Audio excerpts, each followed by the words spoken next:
वीर तुम बढ़े चलो, धीर तुम बढ़े चलो, एक ध्वज लिए, एक प्रण किए हुए, मातृभूमि के लिए, पितृभूमि के लिए। वीर तुम बढ़े चलो, धीर तुम बढ़े चलो। ये सरदार साहब को सच्ची श्रद्धांजलि है।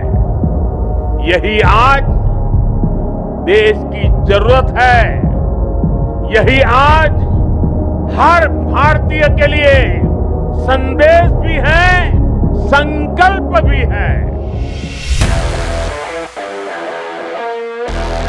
सरदार पटेल की 150वीं जयंती पर उनके जीवन मूल्यों एवं आदर्शों से अभिसिंचित गुजरात की पावन धरा पर कश्मीर से लेकर कन्याकुमारी से पहुंचे पदयात्री राष्ट्रीय पदयात्रा को नवजोश, नवचेतना से सरोबार कर रहे हैं। लोग एकता का संदेश देते चले, मोदी जी का आत्मनिर्भर भारत का संदेश देते चले और एक भारत श्रेष्ठ भारत का संदेश के साथ विकसित भारत का संदेश देते देते आज 5वें दिन में हमने बड़ौदा महानगर को पास करके अंतिम पड़ाव पर हम पहुंचे हैं। अरबिंदो आश्रम नवलखी ग्राउंड से शुरू हुई 5वें दिन की यात्रा लक्ष्य की ओर आगे बढ़ती रही और बाबरिया कॉलेज में खत्म हुई, जहां रास्ते भर पदयात्रियों के स्वागत के लिए उमड़े स्थानीय जन, जिसने माहौल को बनाया और भी खुशनुमा।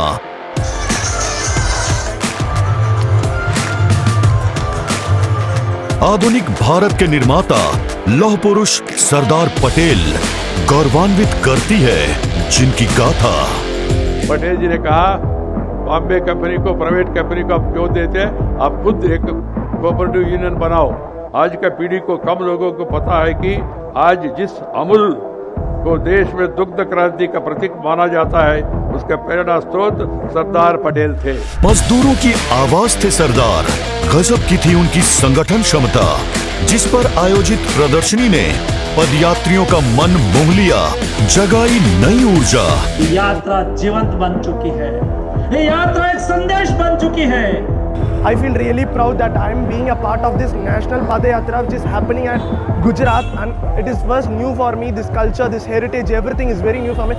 First of all, I want to thank Honorable Prime Minister Shri Narendra Modi ji, who is spreading the national unity among all the youngsters who is from Kashmir to Kanyakumari. Thank you, धन्यवाद, जय हिंद, वंदे मातरम। इस पदयात्रा में समाहित है देश की संस्कृति, परंपरा और विरासत, जिसकी देखने को मिल रही है बेहद ही अद्भुत झलक।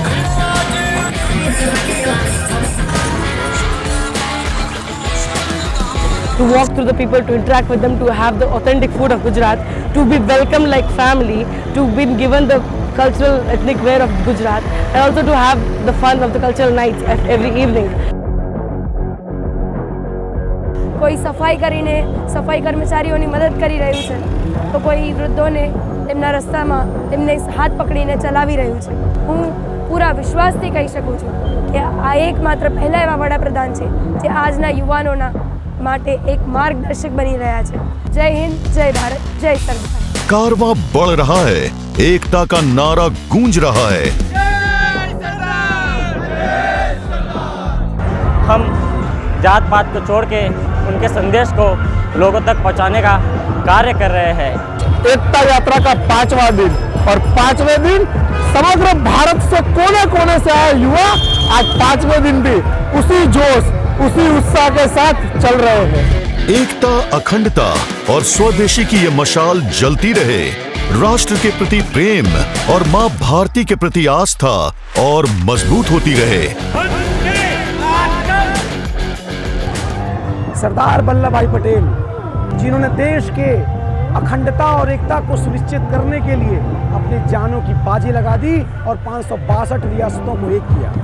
ठीक उसी प्रकार नव भारत के नव प्रणेता, हमारे जननायक, युवाओं के दिलों की धड़कन और विकसित भारत संकल्प के महानायक आदरणीय श्री नरेंद्र दामोदर दास मोदी जी का भी स्वप्न है कि 2047 में हमारा भारत संपूर्ण विकसित हो।